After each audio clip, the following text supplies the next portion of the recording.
Hi everyone, today we're going to go over DNA replication. Okay, so for DNA replication, it occurs a little differently for prokaryotic organisms and eukaryotic organisms. For prokaryotic organisms, it occurs in the cytoplasm. It only has one origin of replication. It is 100 to 200 nucleotides. Replication occurs at one point in each chromosome.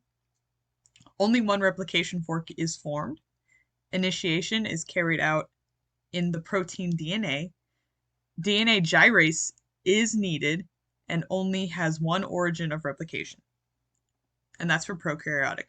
While eukaryotic, it occurs in the nucleus, has many origins of replication, and each replication is formed of 150 nucleotides as opposed to the 100 to 200. Replication occurs at several points simultaneously, and then multiple replication forks are formed. Initiation is carried out by origin recognition complex. DNA gyrase is not needed, and there are multiple origins of replication.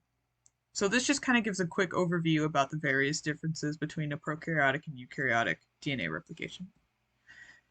So here is a picture of prokaryotic versus eukaryotic. As you can see, the origin of replication, there's only one in prokaryotes, and there are two in the eukaryotes. Okay, so DNA replication, it occurs in a semiconservative manner. And what that means is it takes half of the old and it creates a new one. So you have half old and half new when you get your new DNA. So two of the other theories that people had initially thought was conservative, which is you get two completely new strands from the parent DNA. However, that is incorrect. They also thought it was dispersive, where it's, as you can see, new strands are dispersed throughout the first generation. That was also incorrect. The correct matter is semi-conservative. So you semi-conserve the old DNA and merge it with the new strand. Okay, so for DNA replication, here's some pictures of DNA replication. And some important proteins you're going to need is helicase to unzip the double helix, topoisomerase, which corrects overwinding, DNA ligase, it glues the fragments back together, as you can see, and then DNA polymerase, which also helps glue the DNA back together. So DNA ligase and DNA polymerase, they glue the strands together for different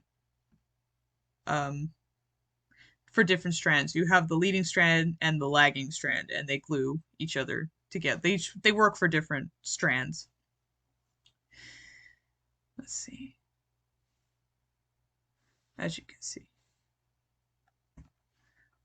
Okay. So here's some more helpful proteins and some functions. Okay, so DNA helicase, it works on unwinding DNA and breaks hydrogen bonds, which is very important because you need the DNA to be unwounded first before it can be replicated. Single-stranded DNA binding protein, the RPA, that binds single-stranded DNA to prevent hydrogen bonding. Proliferating cell nuclear antigen, stimulates DNA polymerase delta activity.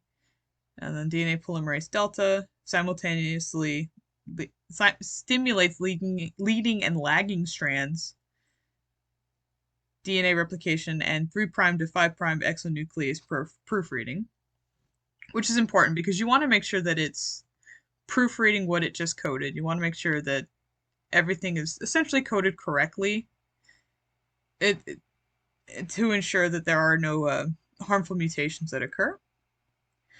All right, DNA ligase. It seals the 3' terminal hydroxyl and 5' terminal phosphate groups of adjacent nucleotides. So again, it just kind of glues everything back together. DNA topoisomerase relaxes DNA by breaking and releasing phosphodiester bonds. So it's also important to note that the DNA strands, they're held together through hydrogen bonds, which are incredibly weak. They're the weakest of the three types of bonding.